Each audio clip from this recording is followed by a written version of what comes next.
Vishalakshi Muniswamy MLA elections result announce చేస్తూ ఉంటారు. ముందుగా మునిస్వామి ఫస్ట్ రౌండ్లో 4,000 ఓట్ల మెజారిటీ, రెండో రౌండ్లో 7,000 ఓట్ల మెజారిటీతో కొన్ని రౌండ్లు కొనసాగాక విశాలాక్షి గెలుపు బాట పట్టడం మొదలవుతుంది. ఎలక్షన్స్ రిజల్ట్ చివరికి వచ్చేస్తాయి. ఇలా అనౌన్స్ చేస్తూ ఉంటాడు అతను. చివరి రౌండ్లో లోక్తంత్ర పార్టీ అభ్యర్థి మునిస్వామి పైన విశాలాక్షి 132 ఓట్ల తేడాతో గెలిచారు అని అక్కడ అనౌన్స్మెంట్ వినబడగానే విశాలాక్షి, తులసి, సిద్ధుకి ఆనందానికి అవధులు ఉండవు. మునిస్వామి ఓడిపోయాడని తెలిసి కనిష్క, మునిస్వామి, బసవరాజు ముగ్గురు షాక్ అవుతారు.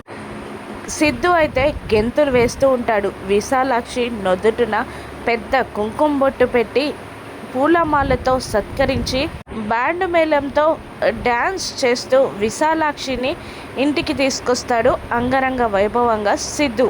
గుమ్మం ముందే విశాలాక్షిని తులసి ఆపేసి ఆగండతే గారు అని అంటూ గుమ్మడికాయతో దిష్టి తీసి ఆ దిష్టి గుమ్మడికాయని కనిష్కకి ఇస్తూ, ఈ దిష్టి గుమ్మడికాయని బయట కొట్టేసి నువ్వు లోపలికి రా, నీతో పనుంది అని విశాలాక్షికి దిష్టి తీసి కనిష్కకి ఆ గుమ్మడికాయ అందించి లోపలికి వెళ్తుంది తులసి.